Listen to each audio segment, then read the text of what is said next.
Structural columns can also be slanted if you choose to place a slanted column type. In order to be able to do this, it's always best to be inside of your first floor plan or whatever floor plan you want to start with. Then come up underneath the Structure tab and select on Column. From here, we can look over here and we can see that there's two different options. The one we probably have placed in the past would have been a vertical column, but if we wanted to be able to slant or tilt, we have to use the slanted column. So just go ahead and select on Slanted Column right here. Next, we want to be able to draw the slanted column from the first floor up to the second floor. And right now we can see here on the options bar that it says first click and it has top of foundation. If yours says something different, that's okay, but what we're going to do is we're going to change this to be first floor. If we try to do this right now, it might generate an error, and the error message is going to say the first click elevation cannot equal the second click elevation. What that means is that it was going to have a column that was going to have absolutely zero height to it, and it didn't like that. So usually if you're going to be placing something like a slanted column, I usually like to adjust it where it has second click first. In other words, change this up to second floor, and now change this where it has top of footing to be first floor. Now, since this one and this one are not the same, that means that the column is going to have a height, so it's no longer going to generate that error message whenever we try to first place that slanted column. Now that we've actually adjusted these settings, another thing we'll need to do is make sure that 3D Snap is currently not on.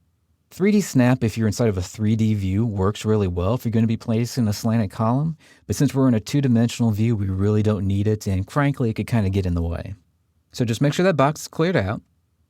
And now we're going to place a slanted column over here toward the right-hand side on the grid of 6 and B.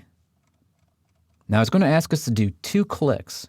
Technically, this first one is going to be for the very first or the very bottom of this column.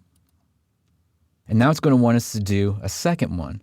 And I like to usually just do my second click pretty much in the exact same spot as the first.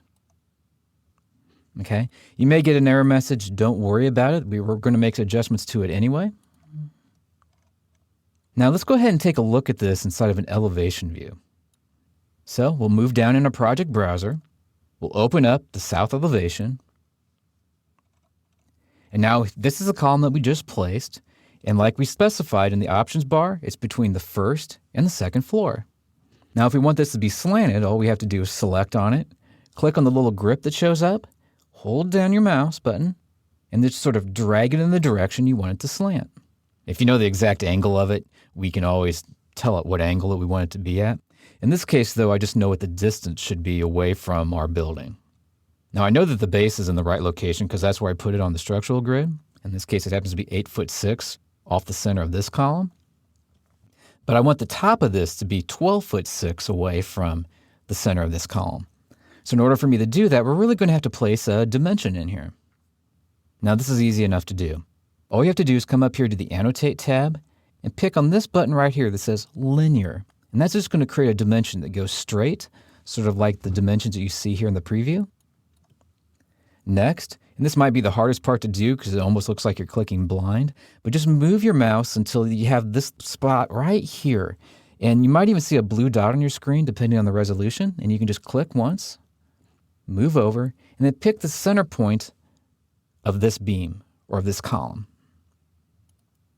Then move straight up and just click again. But click somewhere out here in space. And that'll just place a dimension in for us, and that'll be our reference dimension for everything else we're getting ready to do.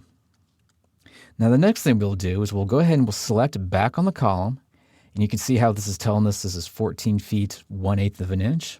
Now, as I'm looking at this, I'm seeing that this might not be exactly on center, so we're just going to zoom in just a little bit and make sure if it's on center or not. It looks like it's just slightly off for this dimension. Because it is, if yours is fine, then you don't have to do this, but I'm selecting on my dimension, clicking on this little circular shape right up here that says Move Witness Line, and I'm just going to click and hold my mouse button down and just sort of drag it out until it's lined up with that line. So now I know that I could have that dimension and have it just sort of be right and have it snap to the right location. Let me see if I can do this with the bottom one here.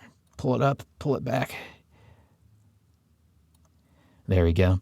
One of those things about moving witness lines is sometimes they don't always like to snap just right where you want them to go. So if that ever happens to you, just click on it, drag it way out here, and just pull it straight back, and then it'll just sort of grab onto the spot that you want it to grab onto. Now, once you finally have that dimension in place, it gets to be really easy. All you have to do is select on your column, tell it what you want this dimension to be. In this case, 12 foot 6 inches.